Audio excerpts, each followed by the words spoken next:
भन्छन् एउटा उनी भन्छन् ब्रेकअप दिदेऊ मलाई उनी भन्छन् ब्रेकअप दिदेऊ मलाई बरु कुनै बेरोजगारसँग जान्छु म उनी भन्छन् ब्रेकअप दिदेऊ मलाई बरु कुनै बेरोजगारसँग यस्तो भात खान्छु म के काम तिम्रो त्यो जागिरको के काम तिम्रो त्यो तलबको के काम तिम्रो त्यो जागिरको के काम तिम्रो त्यो यति तलबको जब मन्थेन्डमा खर्च चलाउन त तिमी मैसँग पैसा माग्छौ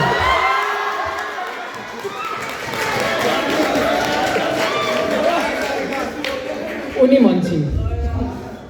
भन्छन् मलाई घुम्न लगन त्यो झोड झर्न लगन त्यही टोखानेरी चण्डेश्वरी लगन बेलुकी सुन्दरा जाम न बेलुकी सुन्दरा जाम न क्युएफएक्समा नाइट सो पनि लगन उनी भन्छन् टोखा लगन झोड लगन क्युएफएक्समा नाइट सो लगन मैले पर्स हेरेँ एउटा हात्ती थिएन मैले पर्स हेरेँ एउटा हात्ती थिएन भागको के कुरा गर्छौ साथी एउटा गैडा पनि थिएन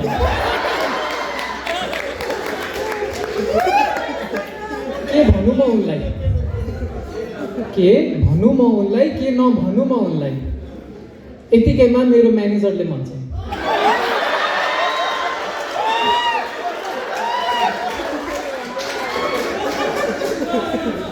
यतिकैमा मेरो म्यानेजरले भन्छ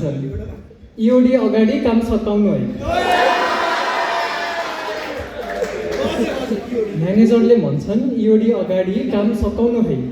उनले भन्छन् इओडी पछाडि भेट्न आउनु है म्यानेजर भन्छन् काम अगाडि सकाउनु है इओडी अगाडि सकाउनु है उनले भन्छन् इओडी पछाडि भेट्न आउनु है त्यो वर्किङ पेपरमा नेट एसेट र इक्विटी नमिले झन् त्यो वर्किङ पेपरको नेट एसेट र इक्विटी नमिले झै त्यो एपीको ट्याक्स र बीटीको ट्याक्स नमिले झन्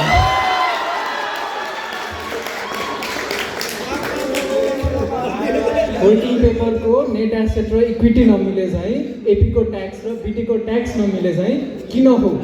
म्यानेजरको इओडी र उसको इओडी कहिले म्याचै नहुन्छ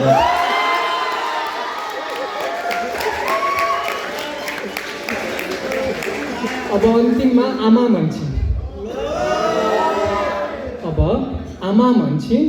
बेलुकी घर पुगेर कल गरे है आमा भन्छन् बेलुकी घर पुगेर कल गरे है के भनी बुझाउँ म उनलाई बिचरी के भनी बुझाउँ म उनलाई अफिसमा त राति 12 बज्दा पनि बेलुकी नै हुँदैन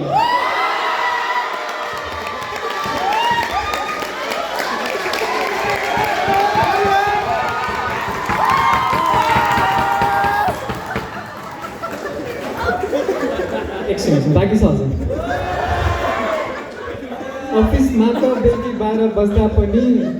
राति 12 बज्दा पनि बेलुकी नै हुँदैन आजकल के भएको मलाई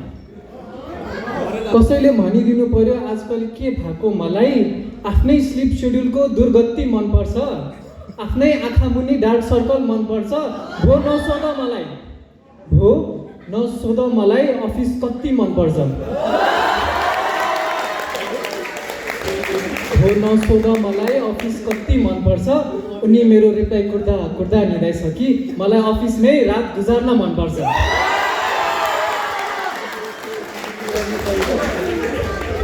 अघि भने चाहिँ यस कविताको घटनाक्रम कसैकोमा मेल खान गएमा चाहिँ केवल एउटा सहयोग मात्रै हुनेछ धन्यवाद